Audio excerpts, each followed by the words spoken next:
지난 주일날 야고보서 1장 말씀을 이렇게 살펴보면서요, 우리가 하나님의 말씀을 그냥 듣기만 하는 것이 아니라 이제 그 말씀을 행하는 삶을 살아갈 때 우리에게 어떤 일이 벌어지냐면, 하나님께서 우리에게 주시고자 하는 자유라고 하는 복이 우리에게 주어진다라고 하는 말씀을 드렸습니다. 그래서 우리가 하나님께서 우리에게 주시고자 하는 그 자유라고 하는 복을 누리려면 하나님 말씀을 듣고 행하는 삶을 살아야 된다, 이런 말씀을 지난주에 이제 말씀을 드렸는데요.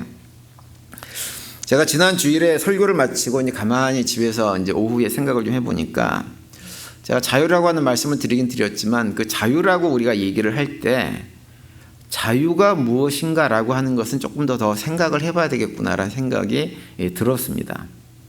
왜냐하면 우리가 일반적으로 자유 그러면 어떠한 생각을 좀 가지고 있냐면, 우리를 억누르는 어떤 부정적인 것으로부터 벗어나가지고 내가 원하는 대로 하고 싶은 것을 자유롭게 하는 것을 일반적으로 자유로 생각하는 경향이 굉장히 많이 있습니다. 근데 그 말이 전혀 틀린 것은 아닌데 좀 생각을 해봐야 될 내용이에요.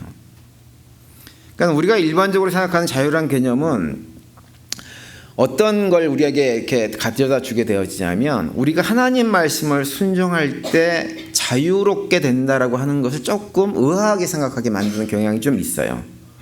왜냐하면 하나님 말씀에 순종하는 것도 결국은 그 말씀에 우리가 얽매여 사는 듯한 느낌을 가지게 만들기 때문에 그래요. 그래서 결국은 우리가 하나님 말씀대로 살면 결국 내 뜻대로 내 마음대로 자유롭게 살지 못하는 거 아닌가? 그래서 그게 뭐가 자유지? 라는 생각을 우리가 할 수가 있게 되어집니다. 그런데 이제 우리가 그렇게 느끼는 것은 우리가 가지고 있는 자유라고 하는 개념 자체가 좀 문제가 있기 때문에 그런 생각을 좀 하게 되어집니다. 말씀드린 대로 우리는 자유 그러면 자꾸 어떤 생각을 하냐면, 그냥 내가 하고 싶은 대로 하는 게 자유다, 이렇게 생각을 해요. 그런데 실제로 정말 내가 하고 싶은 대로 하면 어떤 일이 벌어지냐 하면, 우리를 정말 자유롭게 하기보다는 실질적으로 여러 가지 그 자유를 잃어버리게 만드는 결과를 가져올 때가 굉장히 많이 있습니다. 제가 어릴 때 다니던 한국에서 다니던 교회가 있는데, 그 교회 선배 형이 있어요. 형이 있는데 그 형네 집은 이제 당시로서는 상당히 그 부모님들이 건실한 분이세요. 그래서 사회생활도 잘하고 가정도 유복하고 경제적으로 어려움도 없고 그런 집에서 자란 형입니다. 그래서 이제 그런 환경 때문에 그런지 모르지만 그 형 같은 경우는 고등학교를 다닐 때부터 굉장히 뭐랄까요, 삶이 좀 자유로운 삶을 추구하면서 살았어요. 그래서 자기는 나는 자유분방한 사람이다, 뭐 이렇게 얘기하면서 정말 그렇게 살았습니다. 그래서 산에 가고 싶으면 산에 가고, 강에 가고 싶으면 강에 가고, 바다에 가고 싶으면 바다에 가고, 자기가 어디 가고 싶으면 가고 오고, 이런 것들을 아무렇지도 않게 했습니다. 그래서 이제 어릴 때 저희들이 그 형을 옆에서 이렇게 보면서, 야, 저 형 참 대단하다, 부럽다, 뭐 이런 생각들을 그 형을 보면서 했었어요. 그런데 시간이 점점 지나고 나서 보니까 그 형처럼 사는 것이 어릴 때에는 별로 문제가 되지 않았어요. 그냥 어머니, 아버지, 부모님 그늘 밑에 온전히 거할 때는 그것이 문제가 되지 않았는데, 성인이 되고 나니까 그 형의 삶 속에 여러 가지 문제들이 발생되는 것을 직접 봤습니다. 자기가 스스로 자유로운 영혼이다 이러고 살아가니까 어떤 일이 벌어지냐면, 대학을 졸업하고 직장 취직을 했는데 그 직장 생활을 오랫동안 지속하지를 못해요. 취직했다 그만두고, 취직했다 그만두고, 어떤 경우는 회사에서 잘리기도 하고, 이런 일들을 그 형이 반복했습니다. 군대 갔다 오고 30대가 될 때까지도, 30대에도 그렇게 살았어요. 이제 그렇게 살다 보니까 어떤 일이 벌어지냐면, 이미 본인하고 같이 어렸을 때 어울렸던 친구들은 다 결혼해서 가정을 꾸렸는데 그 형은 가정도 제대로 꾸리지를 못했어요. 그러니까 이제는 같이 어울릴 수 있는 사람이 점점 줄어듭니다. 그리고 이제 교회에서도 신앙생활 하면서 점점 그 형과 선후배가의 이렇게 관계 속에서 거리를 이렇게 두는 일들이 많아졌어요. 그러니까 선후배들은 그 형한테 아무런 그게 없는데 본인 스스로 자격지심에 자꾸 피하게 되어집니다. 교회에서만 그런 것이 아니라 가정에서 부모님하고도 그런 일들이 벌어져요. 왜냐하면 집에 들어가면 자꾸 어머니 아버지가 잔소리하고 뭐라 그러니까 이 형이 나중에는 집에도 잘 안 들어갔습니다. 자기 처지가 그러다 보니까 점점 사람들을 피하고 나중에는 신앙생활도 제대로 하지 못하는 것을 봤었어요. 여러분, 우리 주변에, 성도님들 주변에 보면 그렇게 사는 분들이 한두 명씩 계시지 않나요? 제가 최근은 이제 그 형이 어떻게 사는지는 모릅니다. 전혀 얘기를 못 들었는데요.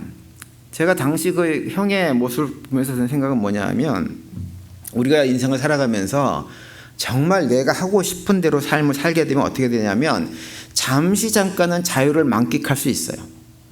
그런데 그것이 점점 시간이 갈수록 우리로 하여금 진짜 자유를 갖지 못하게 하는구나라고 하는 것을 그 형을 보면서 생각을 했습니다. 비슷한 예가 어떤 것들이 있냐면 중독이 그런 얘기입니다. 그런 비슷한 예입니다. 술 중독, 뭐 마약 중독, 노름 중독 이런 데 빠지게 되어지면 이게 뭐냐면 자기가 하고 싶어서 하는 거거든요. 자기가 마음대로 하고 싶어서. 근데 하고 싶은 대로 하다가 중독에 빠지면 어떻게 되나요? 거기서 매여서 빠져나오지 못하고 정상적인 생활이 불가능한 거예요. 그래서 어떤 중독이든지 중독 증세를 보이는 분들을 확인할 수 있는 건 뭐냐면 자기가 하고 싶은 대로 마음대로 하다가 결국은 자유를 잃어버리는 결과를 가져오는 것들을 많이 봅니다. 그래서 자유란 말을 할 때 자유는 내 마음대로 하는 거야 라고 하는 생각을 하지 말아야 됩니다. 꼭 중독이 아니어도 우리가 살면서 내가 하고 싶은 대로 하다가 낭패를 보는 일들이 꽤 많이 있어요. 예를 들어서 어떤 분들은 화가 나면 그 화를 꼭 내야 직성이 풀리는 분이 있어요. 그러면서 뭐라 그러냐면 난 대신 뒤끝은 없어 이러면서 화를 막 냅니다. 그런데 이제 화를 그렇게 내시는 분들 본인 스스로 생각을 해보세요. 그렇게 화를 막 내고 나면 정말 속이 후련하고 시원하고 편해집니까? 안 그렇단 말이에요. 어떤 일이 벌어지나요? 화를 막 내고 나면 마음속에 다가오는 게 뭐냐면 에이고 좀 참을걸 이런 생각이 내 마음속에 확 들어오게 돼 있어요. 성질 난다고 성질 다 부리면 어떤 일이 벌어지냐면 자유로워지는 것이 아니라 점점 상황이 이상해집니다. 불편해집니다. 자유롭지 않은 거예요. 그리고 만약에 우리가 정말 이 땅에 모든 사람들이 자기가 하고 싶은 대로 자유를 갖다가 다 줘요. 하고 싶은 대로 하고 살라고. 그러면 어떻게 되나요? 이 세상은 힘 있는 사람은 힘 없는 사람 걸 뺏고 힘 없는 사람은 뺏기고 약육강식의 정글 같은 세상이 될 수밖에 없게 되어지고 그렇게 되면 어떻게 되느냐? 너도 망하고 나도 망하는 길로 가는 거예요. 그러니까 그런 건 자유가 아닌 거예요. 그래서 오늘 보면 15절을 보면 이렇게 말씀을 하고 있어요. 만일 서로 물고 먹으면 피차 멸망할까 조심하라 이렇게 얘기합니다. 그런 식의 자유를 자유라고 생각하고 살면 어떻게 되느냐? 서로 물고 물리는 이런 관계가 되어져 가지고 너도 망하고 나도 망하게 되니까 그런 것들을 자유로 생각하지 말라라고 하는 거예요. 여러분 그렇다고 한다면 진짜 자유는 뭘까요? 어떤 게 진짜 자유일까요? 오늘 본문이 우리에게 그것을 말씀해 줍니다. 13절에 보면 이렇게 말씀하고 있어요. 형제들아 너희가 자유를 위하여 부르심을 입었으나 그러나 그 자유로 육체의 기회를 삼지 말고 오직 사랑으로 서로 종노릇하라 이렇게 말씀을 합니다. 여기 보시면 우리가 자유를 위해서 부르심을 받았다라고 말씀하시면서 그 자유로 뭘 하지 말라 그래요? 육체의 기회를 삼지 말라라고 하는 거예요. 육체의 기회를 삼는 것은 그건 자유가 아니라고 하는 거예요. 그러니까 성경에서 말하는 자유라고 하는 것은 뭐냐면 내 육체가 요구하는 그 내 욕망과 욕심을 충족하는 어떤 것으로 자기의 어떤 그 만족을 삼는 이런 것들을 하지 않는 상태가 바로 뭐냐? 자유로운 상태라고 하는 거예요. 그러니까 우리가 정말 참 자유로운 상태라고 한다면 그 자유를 가지고 내 육체가 욕망하는 내 본능이 욕망하는 타락한 본성이 요구하는 어떤 것들을 하지 않아요. 자연스럽게 하지 않게 되어지고 오히려 내 육체의 본능이 원하지 않지만 내가 해야 되는 일을 할 수 있게 되어지는 것, 그것이 뭐냐면 자유로운 상태라고 하는 것입니다. 그러면서 하는 얘기가 뭐냐면, 그러기 때문에 뭐 하라 그러냐면 너희들이 서로 사랑으로 종노릇하라라고 얘기하는 거예요. 여러분, 우리가 서로 사랑으로 종노릇하는 것은 내 육체의 본성, 내 타락한 본성이 원하는 일입니까? 원하지 않는 일입니까? 원하지 않는 일이에요. 아무도 원하지 않는데 그 서로 사랑으로 서로 종노릇하는 것을 자유롭게 할 수 있는 상태가 뭐라는 거예요? 그것이 자유라고 하는 거예요. 내 육체의 본성은 상대방에게 인정받고 내가 위에 올라서고 높은 자리에 앉고 다른 사람들을 종으로 부리는 것, 그것이 내 본성이지만 그런 본성을 다 내려놓고 그렇게 살지 않고 내가 스스로 낮은 자리에 앉아서 기꺼이 다른 사람의 종이 될 수 있는 삶을 살아가는 것, 그것이 뭐예요? 진짜 성경에서 말하는 참된 자유라고 하는 것입니다. 그래서 그렇게 하라고 하는 거예요.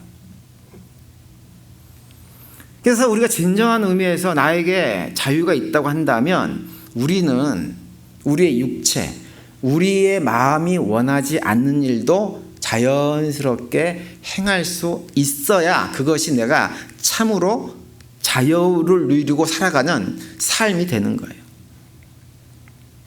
그래서 저는 진짜 자유가 뭐냐라고 물으면 뭐라고 말씀을 드리냐면, 자기가 해야 될 것은 자연스럽게 할 수 있고 자기가 하지 말아야 될 거라고 생각하는 것들은 어떤 유혹이 와도 자연스럽게 물리칠 수 있는 상태, 그 상태가 뭐냐? 진정한 의미의 자유인 거예요. 내가 해야 될 일이 있다고 한다면 아무리 어렵고 힘들고 조건이 안 맞아도 하는 거예요. 그것이 자유를 가지고 있는 사람들의 삶이에요. 그리고 아무리 달콤해도, 아무리 그럴듯해도, 아무리 멋있어 보여도 그것이 하지 말아야 될 일이라고 한다면 결코 그것을 하지 않을 수 있는 것, 그 상태가 내가 진정으로 자유한 상태인 거예요. 제가 어릴 때 교회 선배 얘기를 하나 더 말씀드리면, 그 교회 선배 가운데 서울 신설동에 가면 그 대광고등학교라고 하는 고등학교가 있습니다. 그런데 그 형이 그 대광고등학교 탁구부 선수였어요. 탁구를 정말 잘 쳤습니다. 그래서 그 국가대표 상비군이라고 하는 것이 있더라고요. 거기에 멤버이기도 했던 형입니다. 탁구를 원체 잘 치니까 이렇게 보통 사람들하고는 절반 이상을 접어줘도 당해내지 못합니다. 어떤 경우는 저희하고 칠 때는 1점만 내라, 1점만 내면 내가 이긴 걸로 해줄게라고 해도 우리가 그 1점을 못 냅니다. 그 형하고 탁구를 치면. 그리고 심지어는 어떻게 치냐면 탁구채 고무가 있는 채로 치는 게 아니라 그 뒤에 나무로 된 걸로 쳐도 우리가 그 형을 이기지를 못했어요. 그래서 그 형을 보면 뭐 길게 보내고 싶으면 길게 보내고 짧게 보내고 짧게 보내고 또 스핀 같은 거, 회전 같은 것들도 마음대로 해가지고 하는데 도대체 감당이 안 되는 거예요. 제가 그 형을 보면서 어떤 생각을 했냐면, 그 형의 말로 탁구에 관해서는 진짜 자유로운 사람이구나라는 생각을 그 형을 보면서 했어요. 탁구채를 자기 마음대로 막 함부로 휘두르는 것이 아니라 필요한데 쓰는 거예요. 필요한데. 적재적소에. 그래서 탁구를 이길 수 있는 경기를 할 수 있도록 잘 활용하는 것입니다. 근데 저는 믿음도 마찬가지라고 생각을 해요. 믿음도. 예를 들어서 우리가 사랑하라, 용서하라 이런 말씀을 성경에 참 많이 있는데요. 우리가 사랑해야 할 때 사랑하고요. 용서할 때, 용서해야 할 때 용서할 수 있는 능력을 가진 사람이 어떤 사람이냐면 진짜 자유를 가지고 있는 사람이에요. 여러분, 우리가 누군가를 용서하지 못하고 있으면 제일 부자연스러운 사람이 누굽니까? 누가 제일 부자연스럽게 돼요? 자기 자신이 제일 부자연스럽게 되어져요. 왜 그러냐면 맨날 피하고 다녀야 됩니다. 그래서 어떤 사람하고 약속했어요. 어디서 뭐 만나서 뭐 합시다, 밥 먹읍시다 약속했는데 이 얘기를 들어보니까 아니 내가 미워하는 왼수처럼 생각하는 사람도 온다네? 그럼 어떻게 합니까? 거기 안 가버립니다. 이런 핑계 저런 핑계 돼가지고. 그런 상황을 계속 경험을 해야 돼요. 내가 누군가를 미워하고 있으면, 원수 잡고 있으면 그런 상황을 계속 경험을 해요. 그러면 그 불편한 것들은 오로지 내가 다 감당을 해야 돼요. 근데 그렇게 하지 않고 어느 날 갑자기 예수님의 말씀이 가슴에 확 들어와가지고 아 그래, 예수님께서 용서하라고 하셨지, 사랑하라고 하셨지, 그래서 왼수 같은 그 사람을 탁 용서를 해버리게 되어지면 그때부터 그 사람과 만나는 것은 뭐가 되는 거예요? 자유롭게 되어지는 거예요. 예수님은 우리한테 자꾸 너희들은 지도자가 되려고 하지 말고 종이 되라고 말씀하셨는데요. 여러분 종의 입장이 되면 굉장히 자유스러워집니다. 왜냐하면 다른 사람들이 나를 알아주지 않아도요, 그것이 아무런 바다가 되지를 않아요. 내가 무슨 일을 했는데 일한 만큼 대접받아야지 이런 생각도 할 필요가 없어요. 왜요? 종인데요, 뭐. 알아주지 않아도 상관없는 거예요. 또 사람들이 날 좀 무시하고 해도 그런 것들이 마음이 뒤틀리거나 삐지거나 이럴 일이 하나도 없어요. 왜요? 종인데요, 뭐. 얼마나 마음이 편한지 모릅니다. 편하고 자유로운지 모릅니다. 예수님께서 우리한테 뭐가 되라, 뭘 하라라고 할 때는 왜 그걸 말씀하시느냐면 우리로 하여금 진정한 자유를 맛보고 경험하고 누리는 삶을 살게 하기 위해서 그렇게 하시는 거예요. 그래서 오늘 본문의 13절에서 서로 종노릇하라, 사랑으로 종노릇하라라고 말씀을 하고 있는 것입니다. 그래서 진정한 의미에서 자유를 누리려면 하나님 말씀을 순종을 해야 돼요. 따라해야 됩니다. 그러면 우리의 삶의 자유의 영역이 점점 넓어지고 그것이 넓어지는 것만큼 마음의 여유와 평안도 우리에게 주어지는 것입니다. 여러분, 그러면 우리가 어떻게 하면 그런 자유들을 진정으로 맛보고 경험하고 누릴 수 있을까요? 그것이 어느 날 갑자기 훅 되는 것은 결코 아닙니다. 훈련이 좀 필요하고 연습이 좀 필요해요. 한 번으로 안 돼요. 제가 앞에서 탁구 잘 치는 형 얘기를 말씀드렸는데 당시에요, 저랑 같이 이제 신앙생활 하던 남자애들 4명 친구가 있었어요. 그래서 우리가 어느 날 어떤 생각했냐면, 야, 우리 그 형한테 탁구 레슨을 좀 받자, 이렇게 약속을 했어요. 그래가지고는 그 형한테 얘기했더니 해주겠다는 거예요. 그러면서 그 형이 이제 우리가 탁구를 처음 시작하는 날 뭐라 그러냐면, 야, 너희들이 탁구를 못 치는 이유는 어디에 있냐면 너희들의 기본 자세가 잘못되어 있어서 그래, 이렇게 얘기하는 거예요. 그러면서 그 자세를 잡아주겠다고 하면서 계속 이렇게 폼을 잡고 자세를 잡고 공을 넘기는 연습만 계속 시키더라고요. 한 달 가까이 그 연습만 했어요. 평소에는 뭐 이렇게 게임하면서 재밌게 놀던 아이들이 그건 못하고 이것만 한 거, 이것만. 근데 이거 하다 보니까 어떻게 되냐면 지겨워졌어요. 그래서 한 달쯤 있다가 저를 포함해서 3명은 기브업했어요. 그냥 안 해버렸어요. 그런데 한 친구가 그걸 계속 레슨을 받았어요. 한 6개월쯤 지났는데요, 예전에는 그 친구 우리보다 탁구를 못 쳤는데 6개월쯤 지나니까 그 친구를 당해낼 수가 없고 그 친구를 당해내지 못하는 사람들이 점점점 많아지더라고요. 기본 연습이 되어 있으니까. 탁구채를 가지고 탁구공을 마음대로 하는 것도 그냥 마음 먹는다고 되는 게 결코 아니에요. 연습이 필요합니다. 우리 성도님들이 골프 좋아하잖아요. 골프공을 바르게 쭉 날려보내는 것이 마음대로 안 되잖아요. 그죠? 어떻게 해야 돼요? 연습을 해야 돼요. 그래서 맨날 연습장 가가지고 연습하시잖아요. 딱 골프공 바르게 하고 자세를 바로 잡기 위해서 얼마나 연습을 많이 합니까? 마찬가지입니다. 우리가 하나님께서 주시는 그 참된 자유를 누리고 살려면 연습이 필요해요. 어떤 분들은 나는 마음을 안 먹어서 그렇지 마음만 먹으면 당장 내일부터라도 할 수 있어, 이런 분들이 또 계세요. 근데 자기 생각이에요. 마음 먹는다고 되는 게 아니에요. 한 번 해보고 2번 해보고 3번 해보고 반복해서 해서 내 습관이 될 때 그 분야의 자유를 경험할 수가 있는 것입니다. 의지적인 노력이 필요해요. 제가 사랑에 대해서 설명을 드리면서 사랑은 뭐라 그랬어요?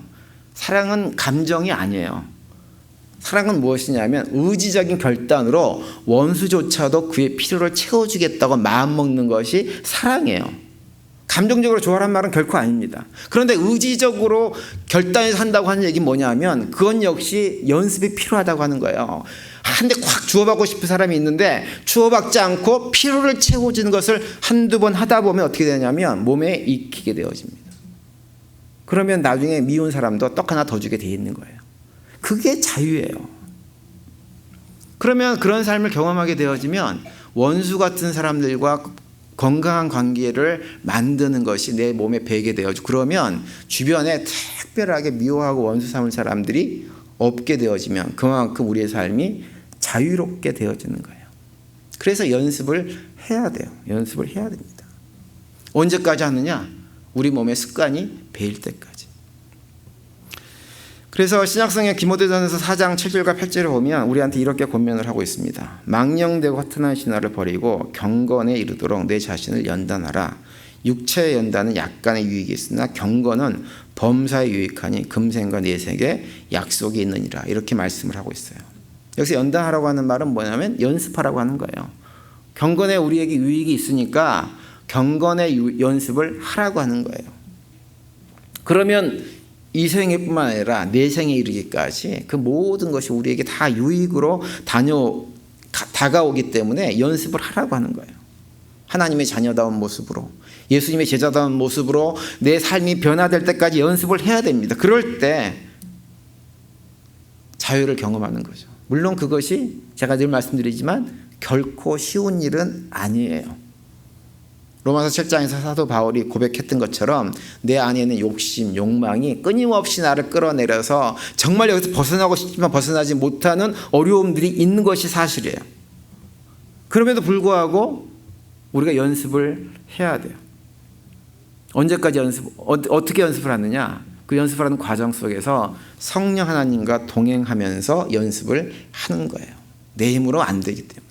그래서 오늘 본문 16절에 보면 이렇게 말씀하고 있죠. 내가 이르노니 너희는 성령을 따라 행하라. 그리하면 육체의 욕심을 이루지 아니하리라. 이렇게 말씀합니다. 육체의 욕심을 이루지 않는다고 하는 건 뭐냐면 내가 하고 싶은 대로, 내 욕망대로, 내 욕심이 원하는 대로 하지 않게 된다고 하는 거죠. 근데 그 일을 하게 만드는 것이 누구냐면 성령이 인도하심을 속에서 우리한테 가능해지는 거예요. 성령이 우리를 그 자리로 인도하십니다.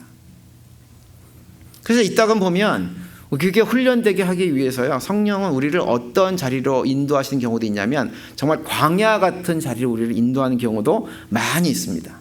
우리만 그런 자리를 인도하는 게 아니에요. 성령은 누구도 그런 자리로 인도하셨냐면 예수님도 그런 자리로 인도하셨어요. 그래서 마태복음 4장 1절과 2절에 이렇게 말씀하세요.